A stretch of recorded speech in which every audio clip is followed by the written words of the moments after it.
Hey everyone, welcome to part 3 of the JPM collar and focus. So today we're going to talk about implied volatility a little bit more skew, and then we're going to break down the performance. I think this is really fascinating. So we're going to look at each and every quarter pretty much of the last 27 quarters of this product and really see how it did versus the upside call strike versus did the put spread really help? What did the market do? And how did it end up at the end of each of those periods? So pretty fascinating stuff. So higher skew, meaning that lower put has higher volatility. So higher skew, meaning that the lower put is actually at a higher volatility than normal, let's say, with higher put skew, that is going to make the call strike that we're selling slightly more distant. So think about that. So if I'm buying a put for $10, and the skew is super steep, and I'm getting $3 for that short put, then my net purchase is $7, right? We've paid 10, we've received 3, so I have a net of $7 outlay. Now I need to find the strike that is giving me a $7 premium from the call sale, right? In order to fund this downside. For now, let's assume that the skew starts to flatten a little bit. So let's say that I'm still paying $10 for this option, but now I'm only getting $2, right? I'm not getting the $3 I was before, still paying 10 for argument's sake, but I'm only getting 2. Now I'm paying $8 for this particular option. So what does that mean when I'm looking for the call? Well, now I have to look for a call that's giving me a little bit more premium, right? And that premium is going to be a little bit closer to the money, because the further you go out of the money on your calls, the less premium you're going to get. So if I'm getting better skew, if this skew is really steep and I'm getting an extra $1 for that put, that's reducing the cost of this put spread, and it's going to allow me to go a little bit further out of the money. Maybe I get an extra 5, maybe I get an extra 10 points of leeway to the upside now, because remember, one of our main risks with this strategy overall is giving away upside, right? You may think of it as a risk. You may not think of it as a risk. You may think of it as mission accomplished. The market went up. I'm capped at a certain point, but I still did well. And I've got downside protection, which is really the way that a lot of people look at it. In lesson number 1, we really looked at how how the performance changes over time depending on really low vol or really high vol markets. 2022, it definitely cushioned the blow of a bear market. In other very strong years, it gave up quite a bit of performance. But that's okay with some people. They may look at this and say, you know what, I don't need to get all the upside, but I don't want to participate in all the downside. And I'm kind of happy to sort of live in that kind of middle lane, and I don't have to knock it out of the park, but I'm still going to do okay in a bull market. But I'm going to have that peace of mind to the downside. So the steeper the skew is here, the more distant this call is going to be. So skew is kind of a beneficial thing from an upside capture standpoint. And a lot of the time when markets are kind of near all-time highs or making all-time highs, that skew can really kick up because people are happy to be long and they're buying downside protection, and they don't mind if they're paying a little bit extra for it. So oftentimes when you're hitting all-time highs, you get that kind of steeper skew. So that actually helps, right? You're getting that little bit of extra premium to enable you to push that call away a little bit. So just a couple of observations there. So now let's look at the actual performance of this thing. I think this is kind of fascinating, right? So this is rather small. So I'm going to zoom in a couple spots here.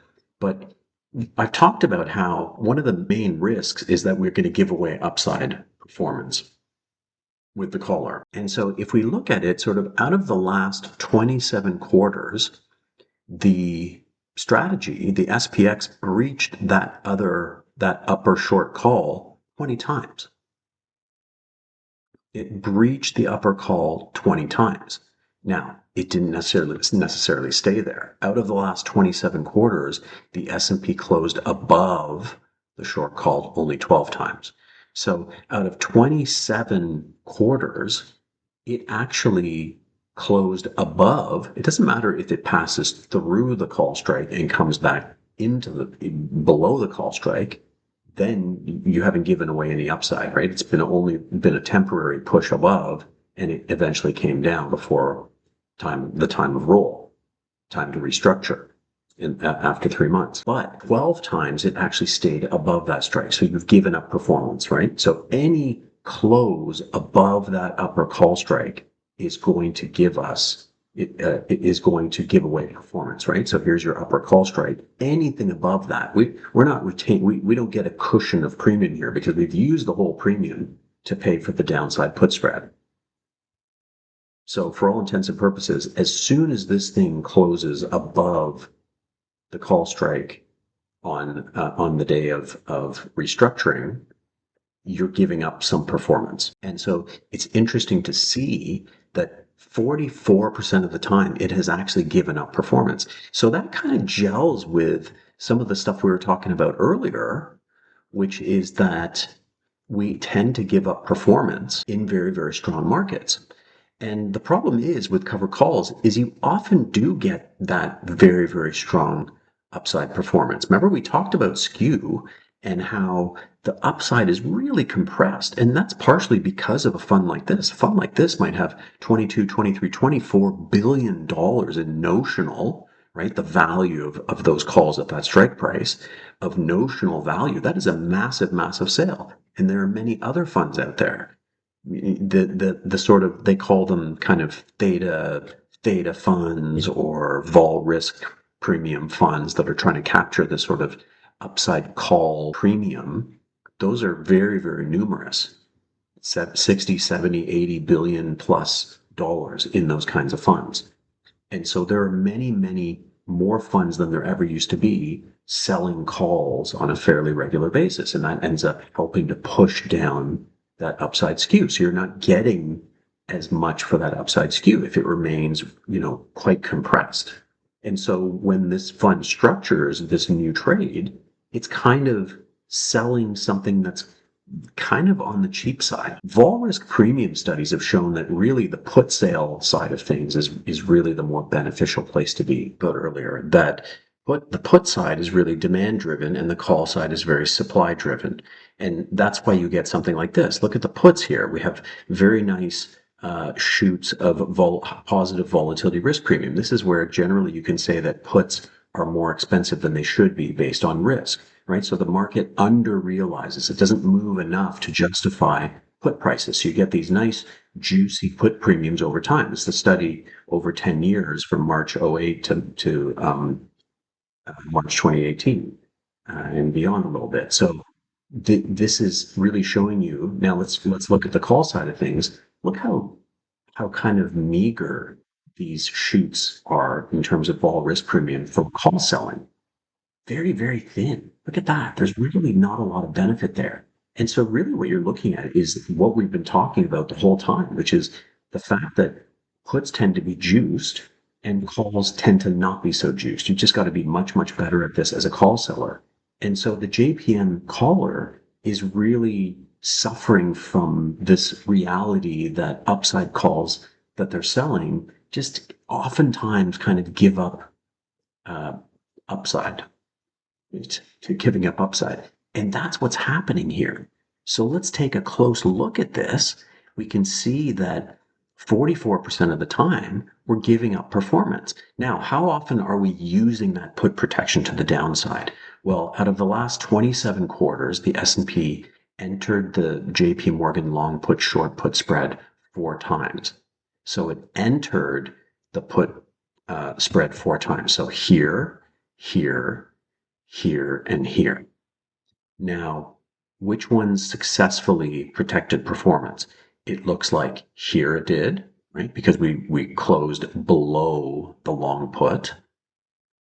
So anywhere below that long put, a close will be benefiting from the protection here. So even if we close below the short put at the bottom, we're still benefiting from this put spread down here. Now over here, we see that we basically went right through it. And at this point, it was really, really helping to shield some downside. But then the market came back and closed right about near the bottom. So you got maximum benefit out of this particular structure here, which would have been, I'm trying to look at the date here. That would have been in during COVID, right? So that was early on in 2020. And this structure, this JPM collar structure really, really helped. Now, then unfortunately, it started a very, very strong upward trend that got breached, where the upper call strike got breached many, many times. So we can see here, got breached here. See, here's your upper call strike in the green. It got breached here. So we have very big underperformance versus the underlying index. That's how you can kind of think of these things. Well, how are we doing versus the underlying index? If it breaches to the upside, we are doing poorly. That's called benchmark risk. We're doing poorly versus the benchmark. If we outperform, as we did in here, then we have positive benefit from the collar. So we are outperforming the index, because the index was down way more than this product was. But the problem is these upside breaches are frequent here, here to a small extent, here to a large extent, here again, here again. Here it didn't. Here it popped up above the call strike and then came down to close within. So this was okay. Next one, another strong underperformance because of the upside breach, right? So this whole period where the market was kind of climbing the wall of worry, back in those days, is where even with high levels of implied volatility, they weren't enough to contain the upside performance in the S&P, right? Even though you're getting really nice premiums, the move to the upside was explosive and couldn't contain it. So then here again, we entered into the bear market of 2022. We dropped into the collar put spread and then closed outside of it. So incredibly, even in this terrible month, by the end of the period, sometimes timing is everything, right? So it kind of depends where the product is restructured and when the market performs, right? There's a path dependence to this. It is, the success of it is somewhat dependent on the path of the market, right? That's just kind of one of those things. It's just, there's a little bit of luck involved. So here at one point, the collar put spread was really, really helping.